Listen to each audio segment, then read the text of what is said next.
Halo semuanya, selamat datang di video pelatihan robot operating system bersama saya Uday. Yang dimana di video kita ini akan membahas kelanjutan dari video sebelumnya, yang dimana membahas dua sesi penting seperti kontrol gerakan manipulator dan perencanaan gerakan dan persepsi. Materi ini sangat penting untuk memahami bagaimana robot industri bergerak, merencanakan jalur, dan mengenal lingkungan sekitarnya. Yuk kita mulai.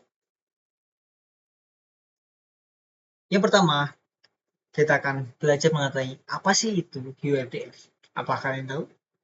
Jadi, URDF itu atau Unified Robot Description Format adalah file XML yang mendeskripsikan struktur robot di dalam URDF. Kita mendefinisikan link sebagai bagian fisik robot seperti lengan, basis, atau alat. Dan joins yaitu penghubung antar link yang dimana bisa berupa rotasi atau translasi. Contohnya, kamu bisa mendeskripsikan struktur UR5 robot lengkap dengan bentuknya 3D dan batasan geraknya. Selanjutnya ada XACRO, di mana macro language untuk menyusun URDF dengan lebih efisien. Kita bisa membuat parameter seperti panjang rotasi atau posisi secara dinamis. Masuk ke TF Transform Framework.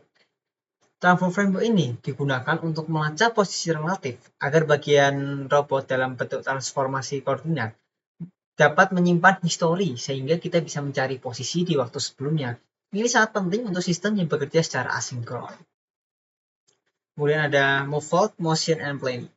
Di mana dengan Movevault, kita bisa melakukan yang pertama ada perjalanan jalur dari titik awal ke tujuan, yang kedua ada deteksi tabrakan, dan yang ketiga adalah simulasi gerakan menggunakan RRVs.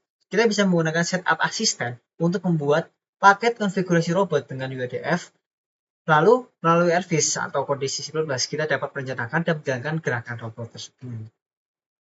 Lanjut ke Movevault CAPI, yang dimana Movevault CPP ini memungkinkan kita menulis skrip perencanaan gerak dengan hanya beberapa baris kode, misalnya seperti yang saya tampilkan ini, seperti dia mengandalkan target berupa posisi join, pos, kapersian, atau posisi predefined, seperti itu. Kemudian ada jenis perencanaan jalur yang dimana jenisnya itu ada free space yang dimana berpindah backpass antara posisi yang jauh. Kemudian ada proses yang dimana mengikuti jalur tertentu seperti saat pengelasan. Yang terakhir ada combine yang dimana gabungan dari keduanya, seperti itu. Selanjutnya ada motion planners atau planner umum yang dimana MPL ini ada sample base, kemudian ada test discards atau Cartesian pad dengan pencarian global, dan TRJ OPT yaitu optimasi lintasan berbasis constraint, seperti itu. Kemudian ada persepsi kamera 3D, di mana persepsi adalah kemampuan robot memahami lingkungan menggunakan kamera dan sensor. Prosesnya meliputi kalibrasi kamera, akuisisi data 3D menggunakan kamera LGBT, stereo atau TOF, kemudian proses point cloud menggunakan PCL atau point cloud library. Kemudian kita bisa menggunakan tools seperti PLC Favors, PLC Fox Squid, dan lainnya untuk membuat filter dan memproses data 3D. Kemudian kita akan masuk ke OpenCV.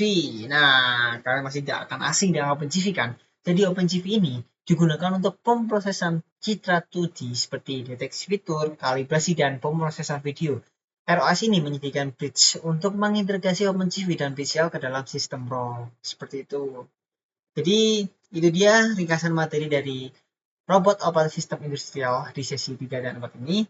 Sekarang kamu sudah memainkan dasar struktur robot UDF, transformator TF, perencanaan gerakan dengan Movevault, hingga persepsi menggunakan sensor dan kamera. Jangan lupa untuk mencoba latihannya dengan DRS2 kamu ya. Terima kasih sudah menonton dan sampai jumpa di sesi berikutnya. Wassalamualaikum warahmatullahi wabarakatuh.